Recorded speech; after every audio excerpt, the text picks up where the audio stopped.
Assalamualaikum semuanya. Apa kabar kalian? Semoga dalam keadaan sehat dan dilancarkan rezekinya oleh Allah. Amin ya robbal alamin. Dikisahkan kabar angin berhembus kencang di seluruh penjuru kota Baghdad.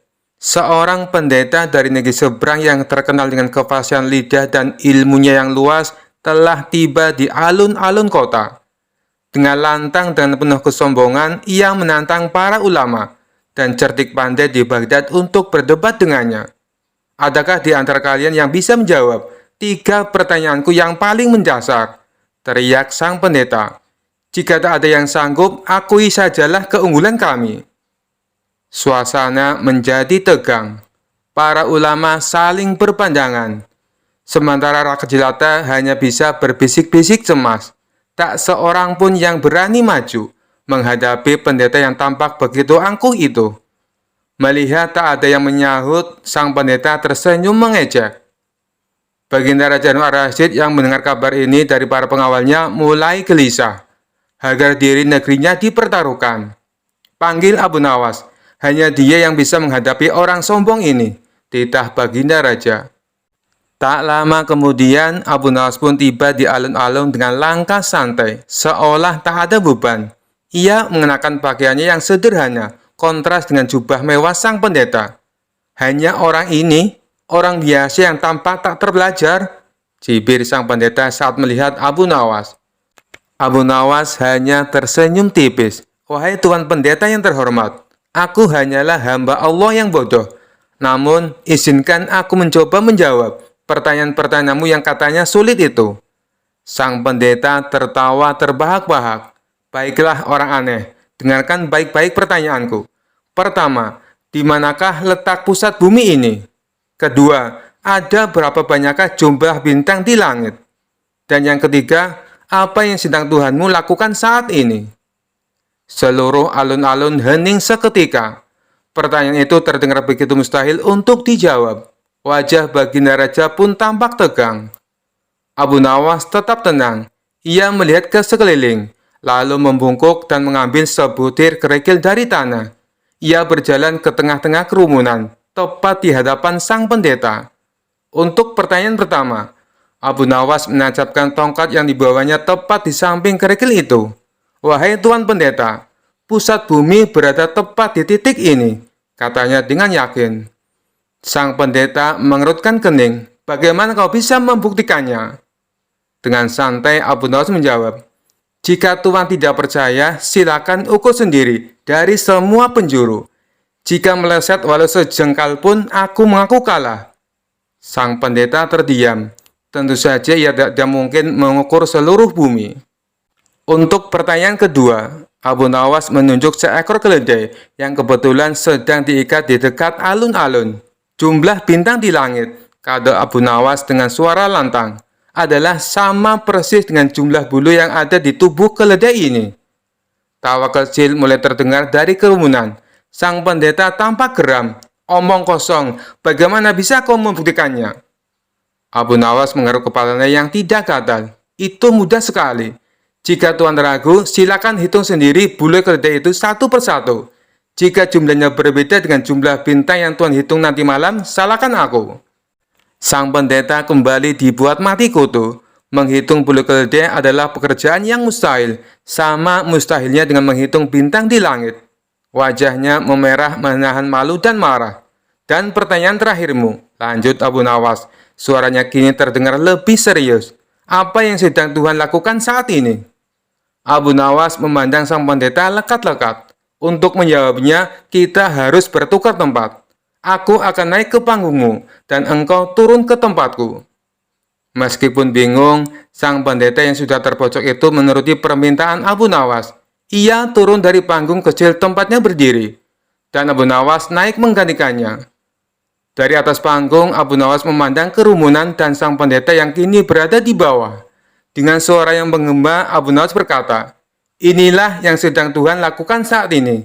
Dia sedang menurunkan seorang pendeta yang sombong dan meninggikan seorang hambanya yang dianggap biasa. Seketika seluruh alun-alun bergemuruh oleh tawa dan sorak-sorai. Baginda Raja Harun al-Rasyid tak bisa menahan tawanya hingga terpinggal-pinggal. Sang pendeta berdiri mematung dengan wajah pucat pasi, tak mampu berkata apa-apa lagi. Ia benar-benar telah dibuat mati kutu oleh kecerdikan Abu Nawas yang hanya bermodalkan sebutir kerikil dan jawaban-jawaban jenaka yang tak terbantahkan. Kisah selanjutnya. Dikisahkan suatu hari Abu Nawas sedang bepergian ke kota untuk menghadiri undangan seorang sahabat. Di tengah perjalanan, ia tersesat di sebuah kampung yang tampak sepi. Jalanan gelap, hanya ada beberapa lampu minyak yang berkelip-kelip dari rumah-rumah penduduk. Abu Nawas mulai merasa ada yang aneh. Tiba-tiba sekelompok orang bertubuh besar dengan wajah garang muncul dari balik pepohonan. Salah satu dari mereka yang tampak seperti pemimpin berteriak, "Berhenti! Siapa kau? Dan apa yang kau bawa?" Abu Nawas dengan tenang tanpa rasa takut tersenyum lebar. "Aku hanya seorang musafir biasa, Tuan. Tapi kebetulan aku membawa sesuatu yang sangat berharga." Mendengar kata sangat berharga, mata para begal langsung berbinar-binar. Pemimpin mereka mendekat sambil berkata, "Serahkan barang itu, atau kau tidak akan keluar dari kampung ini hidup-hidup." Abu Nawas dengan santai mengeluarkan sebuah kotak kecil dari tasnya. Kotak itu dihiasi kain berwarna emas, tampak seperti sesuatu yang mahal. "Inilah yang kalian cari," kata Abu Nawas sambil memperlihatkan kotak tersebut. "Namun barang ini sangat berbahaya jika kalian tidak tahu cara menggunakannya." Para begal bingung sekaligus penasaran. Salah satu dari mereka bertanya, "Apa itu? Mengapa berbahaya?" Abu Nawas berpura-pura serius. "Ini adalah pusaka yang hanya bisa dipegang oleh orang-orang yang berani. Jika kalian salah memegangnya, kalian akan terkena kutukan yang mengerikan." Para begal saling pandang. Pemimpinnya berkata, "Aku tidak percaya, buka kotaknya sekarang." Abu Nawas membuka kotak itu perlahan-lahan. Di dalamnya ternyata hanya ada sebuah bawang merah besar. "Bawang ini adalah bawang sakti," kata Abu Nawas. "Jika kalian menyentuhnya tanpa keberanian, kalian akan menangis tanpa henti selama 7 hari 7 malam. Para begal tertawa terbahak-bahak. "Ini hanya bawang merah. Kau pikir kami takut pada bawang?" Pemimpin begal merebut bawang itu dari tangan Abu Nawas. Begitu ia menyentuh bawang tersebut, Abu Nawas berteriak, "Kutukan dimulai!" Tentu saja karena itu bawang merah, mata pemimpin begal langsung terasa pedih. Ia mulai menangis bukan karena takut, tapi karena efek bawang tersebut. Melihat pemimpin mereka menangis, para begal lainnya menjadi panik. Sambil menangis, pemimpin begal berteriak, "Apa yang kau lakukan padaku, musafir licik?" Abu Nawas tersenyum lebar dan berkata, "Aku sudah bilang, hanya orang yang benar-benar berani yang bisa menyentuhnya. Kau harus merenungkan keberanianmu selama 7 hari 7 malam." Saat para begal sibuk mengurus pemimpin mereka yang terus menangis, Abu Nawas dengan cepat mengambil langkah 1000 dan kabur dari kampung tersebut. Keesokan harinya, Abu Nawas sampai di kota dengan selamat dan menceritakan pengalamannya kepada sahabat-sahabatnya. Mereka semua tertawa terbahak-bahak mendengar cara cerdik Abu Nawas mengelabui para begal. Kisah selanjutnya. Dikisahkan suatu hari seorang profesor ahli fisika dari negeri seberang datang ke kerajaan. Ia dikenal sangat pintar dan sering memperdebatkan orang-orang tentang hukum alam. Raja yang suka hiburan memanggil Abu Nawas ke istana. "Abu Nawas, kau harus berdebat dengan profesor fisika ini. Jika kau menang, aku akan memberimu hadiah besar. Jika kau kalah, kau pasti tahu akibatnya." Abu Nawas mengangguk dengan senyum santai. "Baik, Baginda, saya siap." Profesor itu tersenyum sinis. "Aku akan bertanya sesuatu tentang ilmu fisika. Jika kau bisa menjawab, aku akan mengaku kalah." "Silakan, Tuan Profesor," kata Abu Nawas. Profesor itu mengambil batu dan melemparnya ke atas. Batu itu jatuh kembali ke tanah. "Lihat, ini adalah hukum gravitasi. Semua benda yang dilempar ke atas pasti akan jatuh ke bawah. Sekarang, coba kau bantah teoriku." Abu Nawas berpikir sejenak.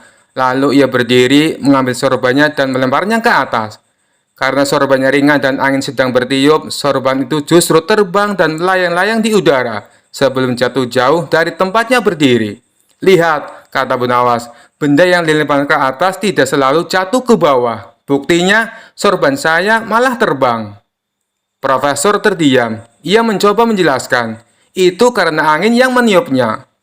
Abu Nawas tersenyum. Oh, jadi sekarang ada faktor lain selain gravitasi. Berarti teori Anda tidak selalu benar. Semua orang di sana tertawa. Raja pun mulai menikmati perdebatan ini. Profesor mulai kesal. Ia mengambil gelas air dan menuangkannya ke tanah. Lihat ini Abu Nawas. Air selalu mengalir ke bawah. Itu hukum alam. Tidak ada air yang mengalir ke atas. Abu Nawas mengangguk. Ia lalu mengambil sendok dan mencelupkannya ke dalam gelas. Kemudian ia meniup permukaan air dengan mulutnya. Air pun muncrat ke atas. Nah, lihat. Saya baru saja membuat air mengalir ke atas, katanya dengan bangga. Raja tertawa terbahak-bahak. Profesor mulai berkeringat. Aku punya satu pertanyaan terakhir, kata profesor. Jika kau benar-benar pintar, coba jelaskan. Mengapa bulan bisa tetap menggantung di langit tanpa jatuh? Abu Nawas menggaruk kepala lalu tersenyum. Mudah sekali. Itu karena bulan tidak punya ibu mertua yang menyuruhnya turun untuk membeli beras. Semua orang tertawa terbahak-bahak, termasuk sang raja. Profesor pun menyerah. Baiklah, aku kalah. Ilmuku tidak bisa mengalahkan kecerdikanmu, katanya pasrah. Raja yang sangat puas dengan hiburan ini memberikan hadiah besar kepada Abu Nawas. Dan seperti biasa, Abu Nawas berhasil menang, bukan dengan ilmu fisika, tapi dengan logika yang kocak dan tak terbantahkan. Kisah selanjutnya. Suatu hari, Abu Nawas menerima undangan dari seorang saudagar kaya di kota sebelah. Untuk sampai ke sana, ia harus melewati sebuah hutan yang dikenal sebagai hutan keramat. Orang-orang di desa sudah memperingatkannya bahwa banyak yang pernah tersesat di sana dan tidak pernah kembali lagi. Namun seperti biasa, Abu Nawas dengan santai berkata, apalah artinya hutan keramat bagi orang sekeren aku? Bahkan setan pun mungkin akan meminta tanda tanganku. Dengan keyakinan penuh, ia pun memasuki hutan. Awalnya semua berjalan lancar. Ia bernyanyi kecil, menikmati angin yang sejuk dan kicauan burung. Namun semakin ia jauh melangkah, pohon-pohon tampak semakin besar dan menyeramkan. Jalan setapak yang ia lalui tiba-tiba menghilang, digantikan oleh semak belukar yang lebat. Saat mencari jalan keluar, Abu Nawas bertemu dengan seorang pria tua berjanggut panjang yang tiba-tiba muncul dari balik pohon. Siapa kau orang asing? Berani-beraninya kau masuk hutan ini tanpa izin, kata pria itu dengan suara berat. Abu Nawas tersenyum lebar. Maafkan saya Pak Janggut Panjang, saya hanya seorang musafir yang tersesat. Tapi kalau Anda mau, saya bisa jadi tamu kehormatan Anda. Pria tua itu tertawa kecil. Hutan ini bukan tempat untuk bercanda. Kau harus membuktikan keberanianmu, atau tidak akan bisa keluar dari sini. Pria tua itu membawa Abu Nawas ke sebuah tempat terbuka. Di sana, bayangan aneh muncul di tanah, menari-nari tanpa ada orang yang bergerak. Kalau kau bisa menari lebih baik dari bayangan ini, aku akan membiarkanmu lewat, kata pria itu. Abu Nawas memutar otak. Ia lalu mengeluarkan sehelai kain dari kantongnya dan mulai menari sambil melambai-lambaikan kain itu. Gerakannya sangat aneh, seperti ikan yang melompat dari air. Pria tua itu heran. Apa yang kau lakukan? Itu bukan menari, itu seperti kau sedang kesurupan. Abu Nawas tertawa. Ini seni kontemporer Pak Tua. Kalau bayangan itu bisa menari bebas, kenapa saya tidak? Pria tua itu tertawa terbahak-bahak dan membiarkan Abu Nawas melanjutkan perjalanan. Di tengah perjalanan, Abu Nawas melihat patung-patung menyeramkan yang tampak seperti manusia nyata. Pria tua itu berkata, salah satu dari mereka adalah manusia hidup yang terjebak kutukan. Temukan dia jika kau ingin keluar. Abu Nawas mendekati setiap patung dan berkata, Hei, siapa yang ingin bebas? Angkat tangan sekarang juga. Semua patung diam, kecuali satu yang refleks mengangkat tangannya. Ternyata dia adalah manusia yang terkutuk. Abu Nawas tertawa. Lihat, saya bahkan bisa membuat patung angkat tangan. Sekarang, biarkan saya lewat. Pria itu terkejut dengan kecerdikan Abu Nawas dan akhirnya mengizinkannya untuk pergi. Setelah melalui berbagai tantangan, Abu Nawas akhirnya menemukan jalan keluar. Saat tiba di kota, ia menceritakan pengalamannya kepada saudagar dan warga setempat. Jadi, apa pelajaran dari perjalananmu di hutan keramat? Tanya salah satu warga. Abu Nawas tersenyum lebar. Pelajarannya adalah kalau kau tersesat, bawa otak dan keberanianmu, bukan cuma bekal makanan. Semua orang tertawa dan Abu Nawas pun menikmati jamuan di rumah saudagar dengan penuh kegembiraan. Kisah selanjutnya. Dikisahkan suatu hari Abu Nawas ingin bersedekah untuk mencari pahala. Ia mengambil sekantong uang dari tabungannya dan berniat membagikannya kepada orang-orang yang benar-benar membutuhkannya. Sedekah itu harus tepat sasaran, gumamnya. Aku harus mencari orang yang benar-benar miskin dan membutuhkan bantuan. Maka berkeliling Abu Nawas ke seluruh kota, mencari orang yang tampak paling menderita. Di tengah perjalanan, ia melihat seorang pria berpakaian lusuh, wajahnya penuh kesedihan, dan tubuhnya tampak kurus kering. Inilah dia, pikir Abu Nawas. Ia pun mendekati pria itu dan menyerahkan sekantong uang sambil berkata, "Saudaraku, ini untukmu. Semoga bisa meringankan beban hidupmu." Pria itu terkejut, tetapi segera mengambil kantong uang itu dengan wajah sumringah. "Terima kasih, wahai dermawan, kau benar-benar orang baik," katanya. Lalu tiba-tiba ia berteriak ke arah sekelompok pria lain di seberang jalan. "Hai teman-teman, aku menang taruhan lagi." Abu Nawas terkejut. "Apa maksudmu?" tanyanya dengan dahi berkerut. "Maaf tuan, sebenarnya aku bukan orang miskin. Aku baru saja kalah dalam taruhan dan harus membayar hutang kepada teman-temanku. Sekarang berkat uang ini aku bisa melunasi semuanya." Abu Nawas melongo. Ia baru saja menyerahkan uangnya kepada seorang penjudi. Dengan kesal ia berkata, "Wahai saudaraku, sedekah memang harus ikhlas. Tapi kalau tahu begini, aku lebih baik menyedahkan uangku ke kambing." Pria itu tertawa, lalu berlari ke arah teman-temannya sambil berteriak, "Hari ini aku menang 2 kali, dapat uang dan dapat doa dari orang baik." Abu Nawas mengelus dada, "Ya Allah, semoga engkau tetap mencatat sedekahku sebagai amal baik, meskipun salah sasaran." Sejak hari itu, Abu Nawas memutuskan untuk lebih berhati-hati dalam bersedekah. Kisah selanjutnya. Dikisahkan suatu hari, ada seorang filsuf dari negeri seberang yang datang ke kerajaan. Ia terkenal sebagai orang yang suka berdebat tentang hukum-hukum agama dan mencoba mencari celah dalam setiap aturan. Di hadapan raja dan para menteri, filsuf itu berkata, "Aku tidak mengerti mengapa alkohol diharamkan dalam Islam, padahal sedikit alkohol tidak akan membahayakan siapapun." Raja yang mendengar itu langsung teringat pada orang yang paling cocok menghadapi filsuf ini, Abu Nawas. Raja pun memanggil Abu Nawas ke istana. "Abu Nawas, orang ini mempertanyakan kenapa alkohol diharamkan. Aku ingin kau menjawabnya dengan cara yang tidak bisa dibantah."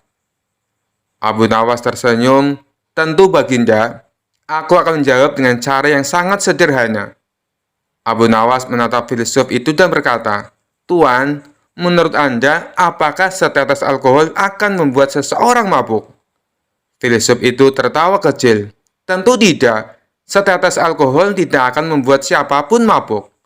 "Baiklah," kata Abu Nawas. "Kalau begitu, bolehkah saya menampar Anda sedikit?" Filsuf terkejut. "Apa maksudmu?" "Saya hanya ingin menampar Anda sedikit. Bukan tamparan keras, hanya sentuhan ringan. Lagi pula, sedikit tamparan tidak akan menyakiti siapapun, bukan?" Filsuf mulai gelisah. "Tentu saja tidak boleh. Tamparan tetaplah tamparan. Sekecil apapun, itu menyakitkan dan tidak sopan." Abu Nawas tersenyum lebar. "Nah, begitulah dengan alkohol. Sedikit atau banyak tetap memiliki efek buruk. Jika kau mengizinkan sedikit, lama-lama kau akan terbiasa dan akhirnya mengambil lebih banyak hingga mabuk." Raja dan para menteri tertawa mendengar jawaban Abu Nawas. Filsuf itu masih belum menyerah. Tapi tetap saja, jika seseorang minum sedikit saja dan tetap sadar, di mana salahnya? Abu Nawas berpikir sebentar, lalu berkata, "Baik, aku akan menjawab dengan contoh lain.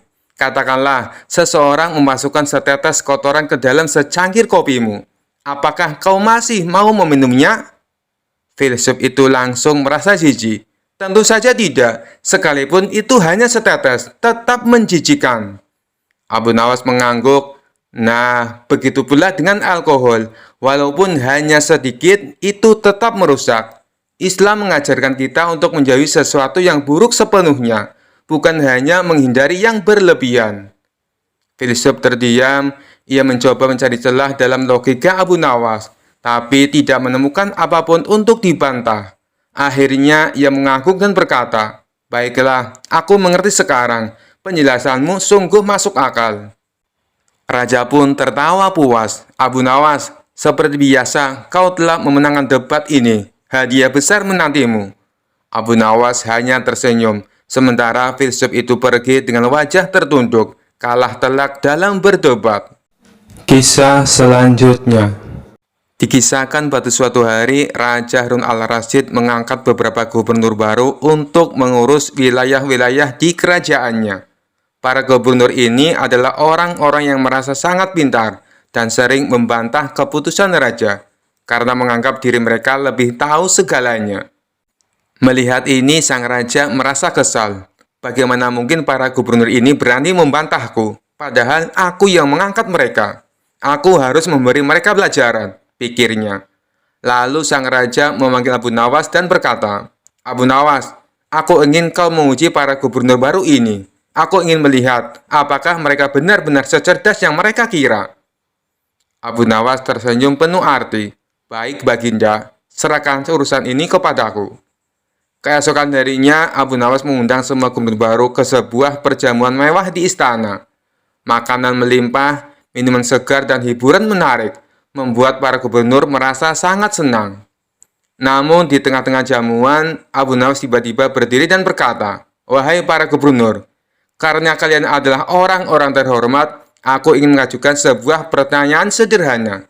Jika kalian bisa menjawabnya dengan benar, kalian akan mendapat hadiah besar dari Baginda Raja." Para gubernur yang sombong itu langsung tertarik. "Apa pertanyaannya? Kami pasti bisa menjawabnya," kata salah satu gubernur dengan angkuh. Abu Nawas tersenyum dan berkata, "Baiklah, pertanyaannya adalah, siapakah yang lebih penting, raja atau gubernur?" Sang gubernur langsung menjawab, "Tentu saja gubernur lebih penting. Kami yang mengurus rakyat secara langsung, sedangkan raja hanya duduk di istana." Gubernur lainnya ikut menimpali, "Benar, tanpa gubernur kerajaan akan kacau, jadi kami lebih penting." Mendengar jawaban ini, Abu Nawas tertawa kecil. "Baiklah, kalau begitu aku punya tantangan untuk kalian." Abu Nawas lalu membawa sebuah kendi besar berisi air dan berkata, "Bayangkan kendi ini adalah kerajaan, air di dalamnya adalah rakyat, dan leher kendi ini adalah sang raja. Nah, kalian para gubernur adalah tutup kendi ini." Para gubernur mengangguk, merasa ini hanyalah perumpamaan biasa. Lalu dengan cepat Abu Nawas mengalihkan kendi itu dan membuka tutupnya. Semua air di dalam kendi langsung tumpah ke tanah.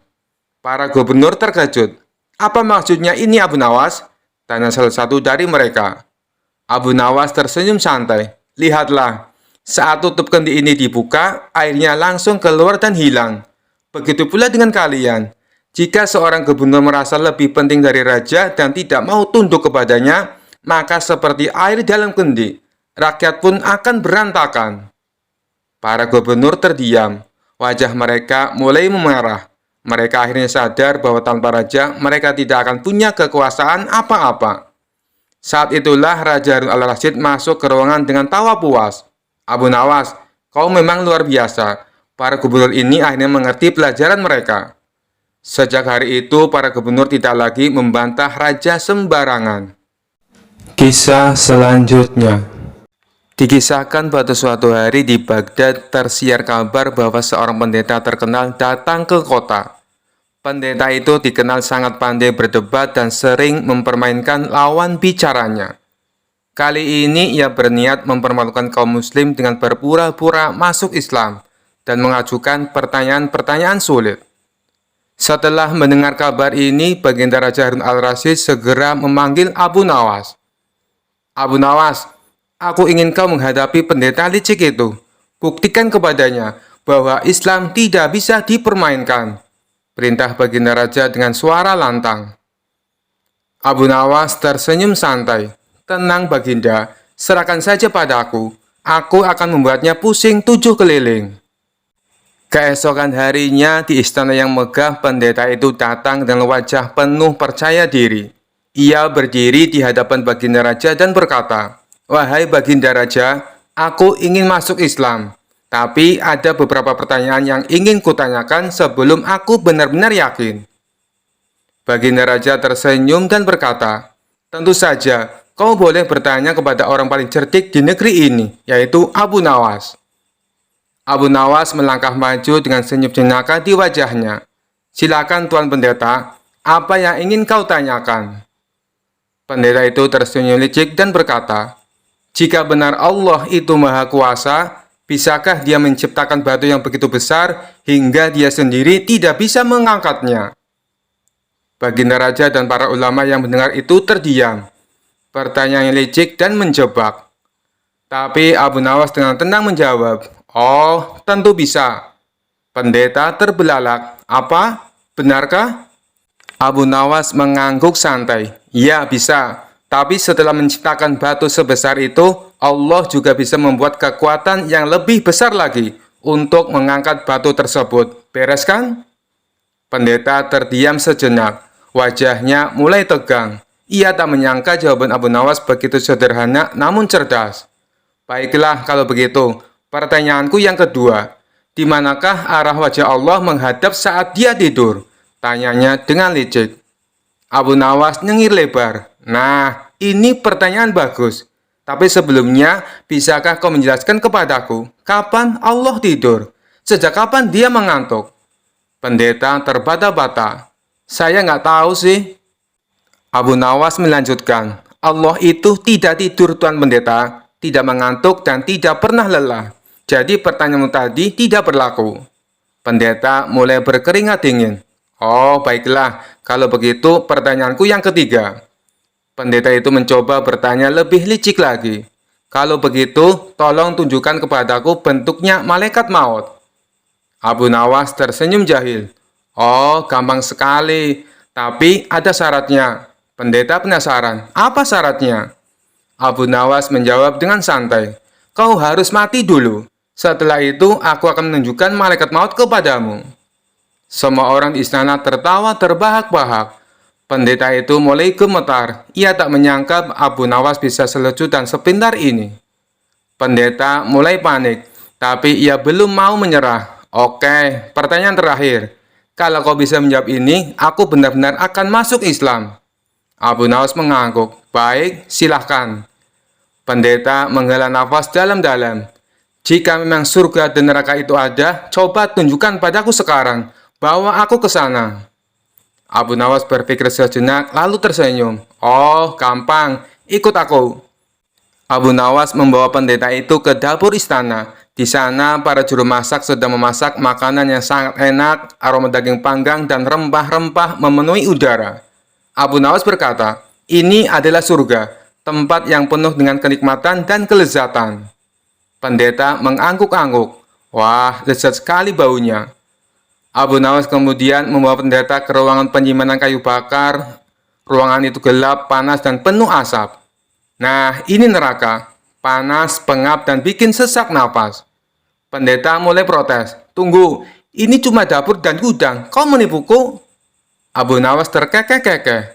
"Bukankah kau sendiri yang bilang ingin melihat surga dan neraka sekarang? Surga dan neraka yang sesungguhnya baru bisa kau lihat setelah mati. Berani mati sekarang?" Pendeta mundur sambil menggeleng keras. "Tidak, aku belum siap mati." Abu Nawas mengangkat bahu. "Ya sudah, kau belum siap mati. Jangan tanya yang aneh-aneh." Merasa kalah telak, pendeta itu akhirnya mengakui kekalahannya. Ia pun berlutut di hadapan Baginda Raja. "Ampun Baginda, aku memang pura-pura masuk Islam hanya untuk mempermainkanmu. Tapi ternyata Abu Nawas lebih licik dariku. Aku menyerah." Baginda Raja tertawa terbahak-bahak sambil berkata, "Dasar Abu Nawas, kau memang jenius. Kau sudah mengalahkan pendeta licik ini tanpa harus marah." Abu Nawas menggaruk kepalanya sambil nyengir. "Namanya juga usaha, Baginda." Pendeta itu pun akhirnya diusir dari istana dengan wajah merah padam karena malu. Dan sejak itu tak ada lagi yang berani mempermainkan Abu Nawas dengan pertanyaan-pertanyaan yang licik. Karena mereka tahu akal licik mereka tak ada apa-apanya dibandingkan dengan kecerdikan Abu Nawas. Kisah selanjutnya dikisahkan pada suatu hari di sebuah auditorium megah di Damaskus diadakan debat besar-besaran antara seorang pastor dan seorang ulama Islam. Tapi kali ini yang dikirim untuk membela Islam bukanlah syekh biasa, melainkan Abu Nawas. Ribuan orang hadir siap menyaksikan debat seru ini. Pastor naik ke podium dengan percaya diri. Sementara Abu Nawas masih sibuk menikmati buah kurma di bangkunya. Pastor naik ke podium lebih dulu dan mulai berbicara dengan percaya diri. Kalian umat Islam selalu melarang penyembahan berhala. Tapi kalian semua sujud menghadap Ka'bah yang jelas-jelas terbuat dari batu. Apa bedanya dengan patung singa yang juga terbuat dari batu? Kalau patung singa tidak boleh disembah, kenapa Ka'bah boleh dihadapi? Penonton mulai berbisik-bisik. Abu Nawas yang duduk santai di kursinya hanya tersenyum. Pastor melanjutkan, lalu kalian mengharamkan babi karena katanya hewan ini makan kotoran.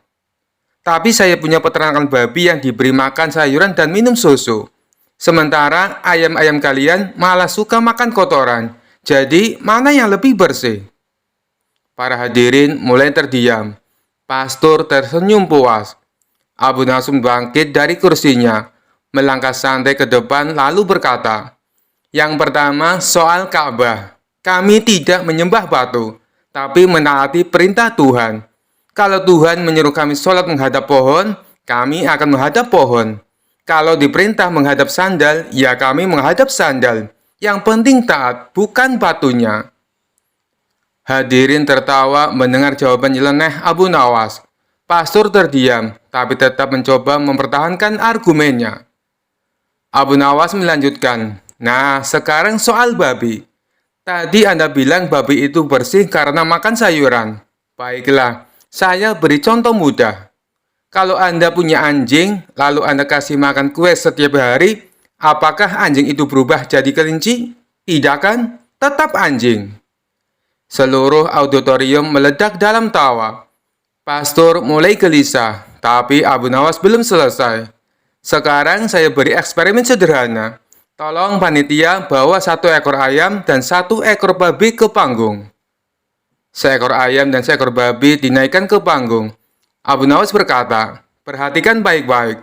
Kalau 2 ayam jantan bertemu, mereka akan bertarung untuk mendapatkan betina. Tapi kalau 2 babi jantan bertemu, mereka malah berbagi betina. Penonton menyaksikan dengan mata terbelalak. Pastor mulai berkeringat. Abu Nawas melanjutkan dengan wajah serius.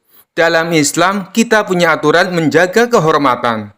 Istri hanya untuk suaminya, bukan untuk dibagi-bagi seperti babi.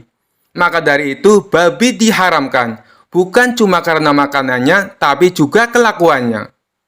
Auditorium langsung bergemuruh. Pastor tak bisa menjawab, hanya bisa menunduk dan buru-buru turun dari podium. Sementara itu Abu Nawas tersenyum puas dan berkata, jadi siapa yang mau ikut makan ayam setelah ini? Tawa pun pecah. Abu Nawas kembali ke Baghdad dengan kemenangan gemilang. Kisah selanjutnya dikisahkan di sebuah desa ada ulama yang dikenal sering mengelola kuburan keramat. Dia mengklaim bahwa kuburan tersebut memiliki berkah luar biasa, sehingga siapapun yang datang berziarah harus memberikan sedekah untuk mendapatkan berkah. Banyak orang percaya, sehingga ulama tersebut mendapatkan banyak uang dari sedekah para peziarah. Abu Nawas yang sering mendengar cerita ini merasa ada sesuatu yang tidak beres. Dia memutuskan untuk menyelidiki lebih jauh. Dengan pakaian lusuh dan wajah serius, Abu Nawas menyamar sebagai seorang peziarah miskin yang ingin mendapatkan berkah dari kuburan tersebut. Abu Nawas mendekati ulama itu dengan wajah memelas. Pak Kiai, saya dengar kuburan ini penuh berkah. Apakah benar? Tanya Abu Nawas dengan nada penuh harap. Ulama itu tersenyum lebar. Benar sekali anakku. Berdoa di sini bisa membawa rezeki, menyembuhkan penyakit, dan menghapus dosa. Tapi untuk mendapatkan keberkahan itu, kamu harus memberikan sedekah seikhlasnya. Abu Nawas mengangguk. Tapi saya tidak punya uang, Pak Kiai. Apakah saya tetap bisa berdoa di sini? Ulama itu mengerutkan dahi. Kalau begitu doamu mungkin tidak sekuat mereka yang bersedekah. Tapi cobalah saja. Abu Nawas pura-pura bersedih. Pak Kiai, bolehkah saya menginap di sini semalam? Saya ingin berdoa hingga mendapatkan petunjuk. Ulama itu berpikir sebentar lalu mengizinkan. Baiklah, tapi jangan membuat masalah di sini. Malam itu Abu Nawas mulai menjalankan rencananya. Dia diam-diam menggali lubang di belakang kuburan dan memasukkan suara-suara aneh dari dalam lubang tersebut. Dia juga membuat bayangan menyeramkan dengan obor dan kain. Ketika pagi tiba, para peziarah mulai berdatangan. Tiba-tiba suara gemuruh terdengar dari kuburan keramat itu. Berhenti memberikan uang, berikan hanya doa yang tulus. Para peziarah ketakutan. Astagfirullah, kuburan ini benar-benar berbicara. Ulama itu panik. Tidak mungkin, kuburan tidak berbicara. Tapi suara itu terus terdengar. Berhenti memanfaatkan nama kuburan untuk bisnis. Orang-orang mulai memandang ulama itu dengan curiga. Pak Kiai, apa maksud suara ini? Apakah Anda telah memanfaatkan kami selama ini? Ulama itu gugup dan mencoba membantah. Tetapi Abu Nawas keluar dari tempat persembunyiannya. Wahai semua orang, suara itu adalah peringatan. Jangan mudah percaya pada orang yang memanfaatkan iman kalian untuk kepentingan pribadi. Ulama itu akhirnya mengakui perbuatannya karena tekanan dari para peziarah. Mereka marah dan meminta kembali uang sedekah mereka. Sementara itu, Abu Nawas tertawa kecil sambil pergi dari tempat itu. Sejak saat itu, kuburan keramat tersebut tidak lagi dijadikan alat bisnis. Abu Nawas kembali menjadi pahlawan desa itu dengan kecerdasannya. Kisah selanjutnya. Dikisahkan suatu pagi yang cerah, Abu Nawas sedang duduk di depan rumahnya sambil menikmati secangkir teh hangat.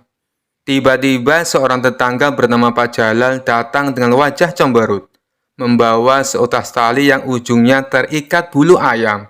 Abu Nawas, kau pasti tahu ayamku hilang semalam, dan ini? Seru Pak Jalal sambil menunjukkan bulu ayam.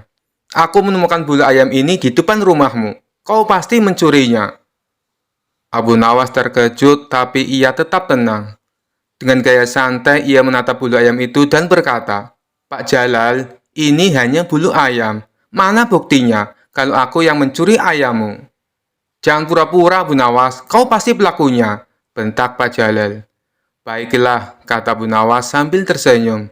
Kalau begitu, mari kita pergi ke hakim untuk menyelesaikan masalah ini. Mereka pun pergi ke rumah hakim. Di sana Pak Jalal menjelaskan bahwa ia menemukan bulu ayam di depan rumah Abu Nawas dan menuduh Abu Nawas sebagai pencurinya. Hakim mengangguk-angguk, lalu bertanya kepada Abu Nawas, bagaimana pembelaanmu Abu Nawas? Dengan tenang Abu Nawas menjawab, Yang mulia, jika bulu ayam di depan rumah saya dijadikan bukti bahwa saya mencuri ayam, maka jika saya menemukan rambut di depan rumah Pak Jalal, apakah itu berarti saya boleh menuduh Pak Jalal mencuri istri saya? Hakim dan semua orang yang mendengar itu langsung tertawa terbahak-bahak. Pak Jalal pun terdiam dengan wajah merah padam karena malu. Hakim berkata, Pak Jalal, tuduhanmu tidak berdasar. Hanya karena ada bulu ayam di depan rumah Abu Nawas, bukan berarti dia mencuri ayammu. Ulanglah dan carilah ayammu dengan cara yang benar. Pak Jalal akhirnya pergi dengan wajah kesal. Sementara Abu Nawas pulang ke rumahnya sambil tersenyum puas. Sejak saat itu, tidak ada lagi yang berani menuduh Abu Nawas tanpa bukti yang jelas. Karena mereka tahu betapa cerdiknya Abu Nawas. Kisah selanjutnya. Dikisahkan suatu pagi yang cerah, Raja tiba-tiba ingin menguji kecerdikan Abu Nawas lagi. Dengan wajah penuh percaya diri, Raja memanggil Abu Nawas ke istana. Abu Nawas, aku ingin melihat sejauh mana kepintaranmu. Aku punya satu tugas untukmu, kata Raja sambil tersenyum licik. Apapun perintah Baginda, hamba siap menjalankannya, jawab Abu Nawas dengan tenang. Raja lalu berkata, Aku ingin kau menghitung jumlah bintang di langit dan melaporkannya besok pagi. Para menteri yang mendengar perintah itu langsung tertawa kecil. Mereka yakin Abu Nawas akan kebingungan kali ini. Namun Abu Nawas hanya tersenyum dan mengangguk. Baik Baginda, Besok pagi hamba akan datang dengan jawabannya. Malam itu bukannya menghitung bintang, Abu Nawas justru tidur nyenyak. Keesokan paginya, ia datang ke istana dengan membawa sebuah karung besar. Raja menyambutnya dengan penasaran. Jadi, berapa jumlah bintang di langit, Abu Nawas? Tanyanya. Abu Nawas dengan santai menjawab, Baginda, jumlahnya ada di dalam karung ini. Raja terkejut, apa maksudmu? Abu Nawas membuka karung itu, dan ternyata isinya adalah segenggam pasir. Setiap butir pasir ini mewakili satu bintang di langit, Baginda. Silakan hitung sendiri kalau tidak percaya, kata Abu Nawas dengan wajah polos. Raja melongo, para menteri menahan tawa. Abu Nawas, kau mengerjaiku, seru Raja, lalu memijat keningnya yang mulai pusing. Tidak, Baginda, jawab Abu Nawas. Hamba hanya mengikuti perintah. Hamba diminta menghitung bintang, dan inilah hasilnya. Raja pun tertawa terbahak-bahak. Kau memang selalu punya cara mengakaliku, Abu Nawas. Seisi istana ikut tertawa, sementara Raja hanya bisa menggeleng-gelengkan kepala. Lagi-lagi ia kena tipu oleh kecerdikan Abu Nawas. Kisah selanjutnya.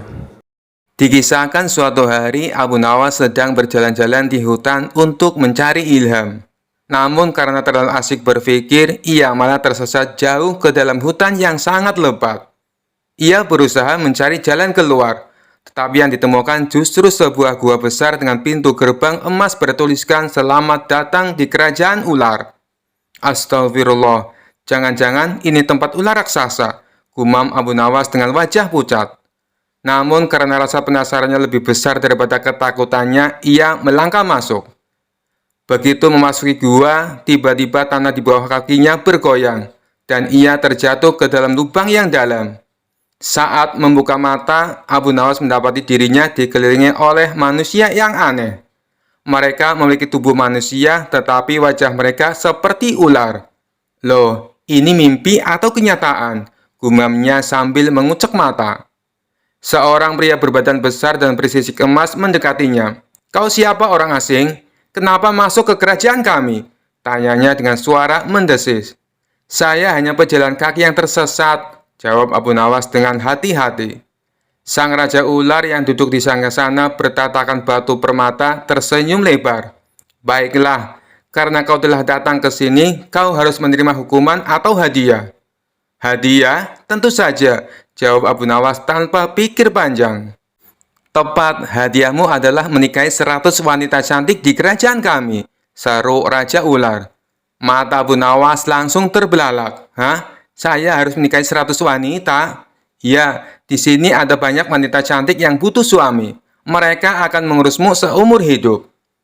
Abu Nawas berpikir sejenak. Di satu sisi, menikah dengan 100 wanita terdengar seperti impian semua pria. Tapi di sisi lain, bagaimana ia bisa mengurus mereka semua? Ia bahkan kesulitan mengurus dirinya sendiri. Tiba-tiba Abu Nawas mendapat ide.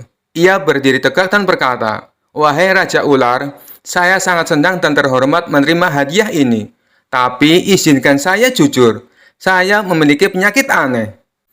Penyakit apa? Tanya Raja Ular curiga. Setiap kali saya menikah, istri saya akan berubah menjadi kodok dalam semalam. Raja Ular dan para wanita cantik langsung saling pandang dengan wajah ngeri. Tidak mungkin, seru salah satu wanita. Ya, sungguh, sudah banyak yang menjadi korban. Jika kalian ingin menikah denganku, siap-siap saja menjadi kodok esok pagi, jawab Abu Nawas dengan wajah serius. Dalam sekejap, seluruh wanita cantik itu menjerit ketakutan dan melarikan diri. Bahkan Raja Ular sendiri pun mundur perlahan. Kami tidak ingin mengambil risiko. Lebih baik kau segera pergi dari sini, kata Raja Ular. Tanpa membuang waktu, Abu Nawas langsung berlari keluar dari kerajaan ular, dan akhirnya kembali ke desanya dengan selamat. Sejak saat itu, ia semakin percaya bahwa kecerdikan lebih berharga daripada keberuntungan. Kisah selanjutnya. Dikisahkan suatu hari yang cerah, Abu Nawas sedang berjalan santai di pasar. Dan ia melihat seorang gadis cantik menjual bunga. Wajahnya yang menawan membuat hati Abu Nawas berdebar kencang. Gadis itu bernama Zahra, terkenal karena kecantikannya di seluruh negeri. Dengan percaya diri, Abu Nawas mendekati Zahra. Wahai Zahra, bunga yang kau jual tak seindah senyummu. Apakah aku boleh membeli hatimu bersama sekuntum bunga ini? Katanya dengan gaya puitis. Zahra tertawa kecil. Abu Nawas, kau memang pandai bicara. Namun, jika kau benar-benar mencintaiku, aku akan menerimamu dengan satu syarat. Abu Nawas menatapnya penuh semangat. Sebutkan syaratnya, dan aku akan melakukannya, walau itu berarti mendaki gunung atau menyeberangi lautan. Zahra tersenyum licik. Kalau begitu, kau harus menguras laut hingga kering. Jika berhasil, aku akan menjadi istrimu. Orang-orang yang mendengar syarat itu langsung tertawa terbahak-bahak. Mereka pikir Zahra sengaja memberi tugas mustahil untuk menolak Abu Nawas tanpa menyinggung perasaannya. Namun Abu Nawas tidak menyerah. Ia mengangguk mantap. Baiklah Zahra, aku akan melakukannya. Beri aku waktu seminggu. Abu Nawas mulai berjalan keliling desa, mengumpulkan ember, panci, dan temayan dari semua orang. Ketika ditanya untuk apa, ia menjawab, aku sedang menjalankan misi cinta. Abu Nawas tiba di tepi laut membawa semua wadah. Dengan penuh semangat, ia mulai menimba air laut menggunakan sendok kecil, memasukkannya ke dalam ember. Setiap orang yang lewat menonton dengan heran. Abu Nawas, apa yang kau lakukan? Laut ini tak akan pernah kering, kata seorang nelayan sambil tertawa. Biarkan aku mencoba. Kalau berhasil, aku akan menikahi Zahra, jawab Abu Nawas sambil tersenyum. Mengetahui bahwa usahanya tidak mungkin selesai sendiri, Abu Nawas memutuskan meminta bantuan Raja Harun al-Rasyid. Ia menulis surat, Yang mulia Raja, saya sedang menjalankan tugas besar, menguras laut demi cinta. Namun untuk sukses saya butuh bantuan Anda, mengirim angin agar air laut cepat mengering. Mohon pertimbangkan. Raja yang membaca surat itu langsung tertawa. Ia memutuskan untuk menemui Abu Nawas di tepi laut. Abu Nawas, ini tugas mustahil. Mengapa kau melakukan ini? Tanya Raja. Abu Nawas tersenyum santai. Baginda, jika aku gagal, maka aku telah berusaha dengan cinta. Namun jika Anda membantu, aku yakin laut ini bisa kering lebih cepat. Raja yang sudah mengenal kelicikan Abu Nawas akhirnya mengerti maksud tersembunyi di balik kata-katanya. Raja memanggil Zahra ke istana. Di depan banyak orang, Raja berkata, Zahra, Abu Nawas telah melakukan apa yang kau minta. Ia berjuang siang dan malam menguras laut. Tidakkah kau melihat ketulusannya? Zahra yang awalnya ingin menguji Abu Nawas akhirnya tersentuh. Tuanku Raja, aku tidak menyangka Abu Nawas seberani ini. Aku bersedia menikah dengan Abu Nawas. Mendengar itu, Abu Nawas tersenyum lebar. Wahai Zahra, ternyata menguras laut tidak sesulit menguras hatimu. Orang-orang tertawa riuh. Cinta dan kecerdikan Abu Nawas akhirnya membawa kebahagiaan. Dan pernikahan mereka pun dirayakan dengan meriah. Kisah selanjutnya.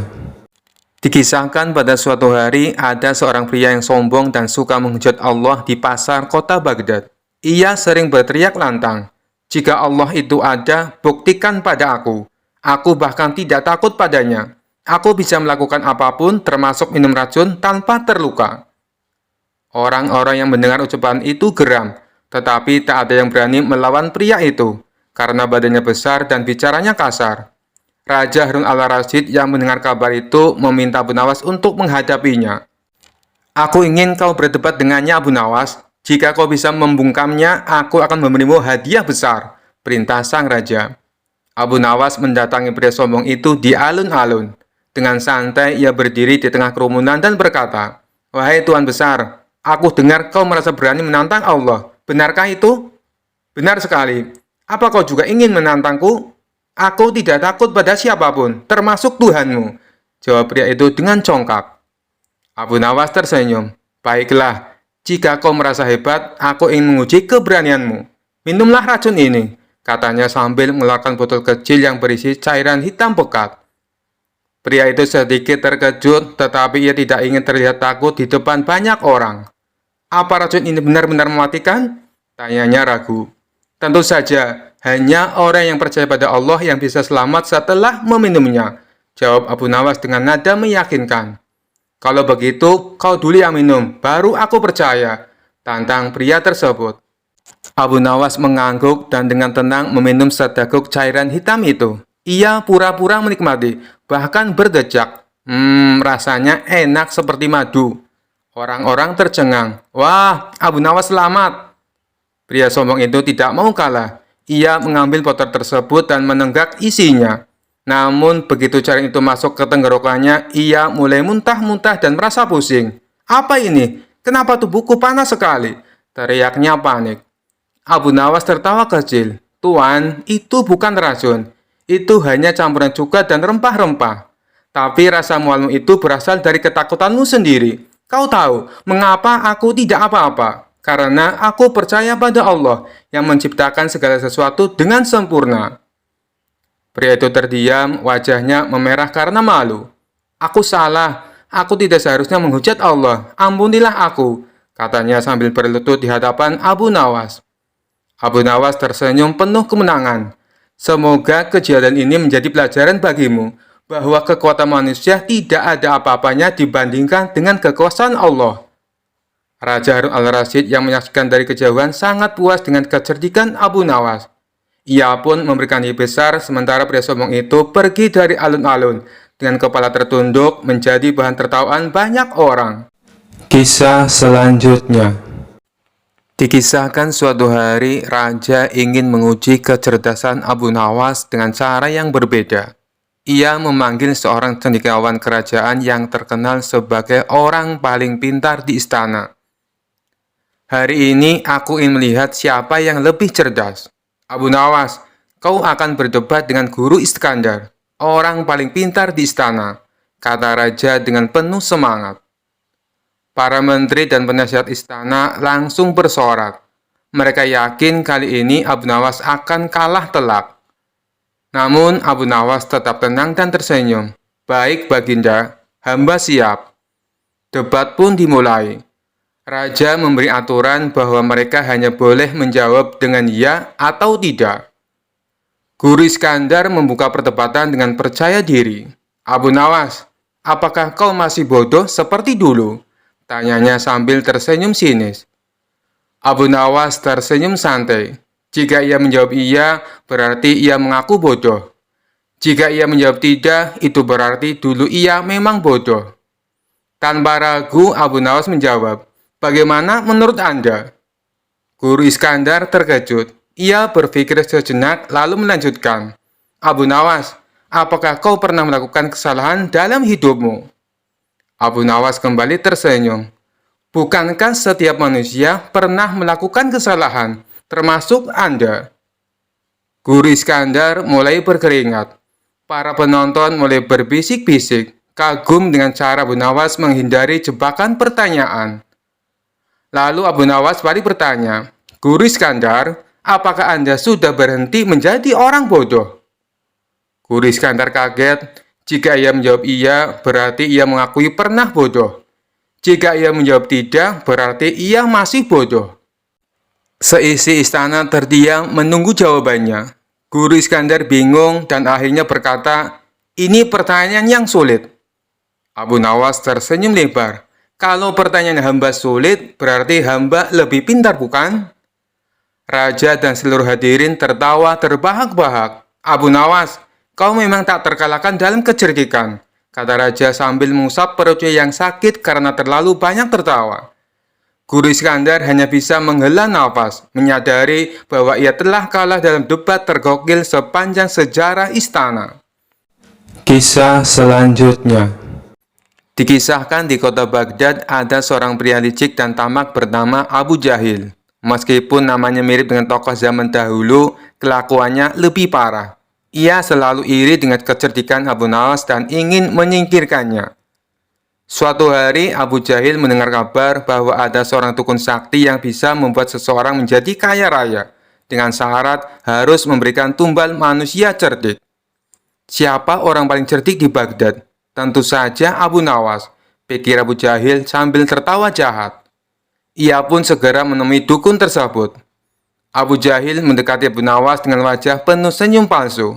Sahabatku Abu Nawas, aku ingin berbagi keberuntungan. Aku menemukan sebuah gua berisi harta karun, tapi aku butuh bantuanmu untuk membawanya. Abu Nawas yang sudah terbiasa dengan tipu daya merasa curiga, namun ia tetap pura-pura tertarik. Wah, tentu saja aku suka harta karun. "Ayo, kita pergi," katanya sambil tersenyum. Mereka pun berangkat ke dalam hutan, menuju gua yang sudah disiapkan oleh Abu Jahil dan si dukun. Begitu Abu Nawas masuk ke dalam gua, tiba-tiba pintu gua ditutup dengan batu besar. Dari luar, Abu Jahil berteriak, "Tinggallah di situ, Abu Nawas. Sebentar lagi kau akan menjadi tumbal pesugihan, dan aku akan jadi orang terkaya di Baghdad." Abu Nawas yang terjebak di dalam gua tidak panik. Ia malah duduk santai sambil berpikir. Tak lama kemudian, ia melihat kelelawar berterbangan di dalam gua. Kalau kelelawar bisa keluar, berarti ada jalan rahasia. Dengan mengikuti arah kelelawar terbang, Abu Nawas menemukan celah kecil yang tembus keluar gua. Dengan sedikit usaha, ia berhasil keluar dari perangkap tersebut. Kemudian, ia mengambil jalan pintas dan menyamar sebagai hantu dengan menggunakan kain putih dan tanah di wajahnya. Lalu ia muncul di depan Abu Jahil dan dukun tepat saat mereka sedang menunggu pesugihan bekerja. "Wahai Abu Jahil, aku adalah arwah Abu Nawas yang kau jadikan tumbal," katanya dengan suara menyeramkan. Abu Jahil dan dukun itu langsung gemetar ketakutan. "Tolong, kami tidak bermaksud," teriak Abu Jahil sambil sujud ketakutan. Abu Nawas semakin mendekat dan berkata, "Sebagai balasan, aku akan mengambil semua hartamu dan membuatmu miskin." Tanpa pikir panjang, Abu Jahil dan dukun langsung lari terbirit-birit meninggalkan semua barang berharganya. Begitu mereka hilang dari pandangan, Abu Nawas tertawa kecil dan berkata, "Kadang cara terbaik melawan kejahatan adalah dengan menakuti-nakutinya." Akhirnya Abu Jahil gagal menjadi kaya. Sementara Abu Nawas pulang dengan membawa pelajaran baru dan kisah lucu untuk diceritakan. Kisah selanjutnya. Dikisahkan pada suatu hari, Raja Harun al-Rasyid sedang duduk di singgasananya, dikelilingi para penasehat istana. Tiba-tiba ia merasa ingin menguji kebijaksanaan Abu Nawas dengan sebuah pertanyaan yang sering menjadi bahan perdebatan. Ia memanggil Abu Nawas ke istana. Setelah Abu Nawas tiba, Raja berkata, "Abu Nawas, aku punya pertanyaan untukmu. Kenapa Allah menciptakan kejahatan di dunia ini?" Abu Nawas yang dikenal cerdik tersenyum sambil berpikir sejenak. Ia tahu pertanyaan ini rumit, tetapi ia juga tahu Raja pasti ingin mendengar jawaban yang tidak biasa. "Baginda," kata Abu Nawas dengan sopan, "pertanyaan Baginda sangat menarik. Tapi sebelum saya menjawab, izinkan saya bertanya sesuatu." Raja mengangguk. "Tentu, silakan." "Baginda," kata Abu Nawas sambil menunduk hormat, "kenapa Baginda punya penjaga istana?" Raja menjawab, "Itu mudah, untuk melindungi istana dari orang jahat yang ingin mencuri atau menyerang." Abu Nawas tersenyum. "Nah, Baginda, kalau begitu, kejahatan itu diciptakan Allah agar manusia tahu pentingnya kebaikan dan kehati-hatian. Tanpa kejahatan, bagaimana kita bisa menghargai orang baik? Dan tanpa masalah, apa gunanya penjaga seperti di istana Baginda?" Raja terdiam sejenak lalu berkata, "Jawabanmu ada benarnya, tapi tetap saja aku merasa Allah tidak perlu menciptakan kejahatan." Abu Nawas mengangguk sopan. "Baginda, jika tidak ada kejahatan, maka Baginda tidak akan menjadi raja yang bijaksana seperti sekarang. Karena Baginda sering menghadapi masalah, Baginda jadi tahu mana yang benar dan mana yang salah. Bukankah itu hikmah dari adanya kejahatan?" Raja mulai mengerti, tetapi ia tetap ingin menguji Abu Nawas lebih jauh. "Baiklah, tapi kenapa Allah tidak menciptakan manusia yang semuanya baik-baik saja?" Abu Nawas tersenyum lebar. "Baginda, coba bayangkan, kalau semua orang baik, tidak akan ada yang mau jadi rakyat biasa. Semua orang akan merasa pantas menjadi raja. Akhirnya, Baginda tidak akan punya rakyat, karena semuanya ingin memerintah. Dunia akan kacau." Para penasihat istana tertawa mendengar logika Abu Nawas yang unik. Sementara Raja menepuk dahinya, bingung apakah harus marah atau tertawa. "Abu Nawas, kau memang penuh akal. Jawabanmu lucu, tapi ada benarnya juga. Kau selalu berhasil membuatku jengkel sekaligus kagum." Abu Nawas hanya tersenyum dan berkata, "Ampun Baginda, hamba hanya mencoba menjawab dengan sederhana. Lagi pula, tanpa kejahatan, mungkin Baginda tidak akan pernah memanggil saya ke istana." Raja akhirnya tertawa terbahak-bahak, memuji kecerdasan Abu Nawas. Seperti biasa, Abu Nawas berhasil menjawab pertanyaan sulit dengan cara yang lucu dan cerdas. Sekian dulu perjumpaan kita kali ini. Sampai bertemu lagi di kisah-kisah selanjutnya. Terima kasih yang sudah subscribe dan setia menonton channel ini. Wassalamualaikum warahmatullahi wabarakatuh.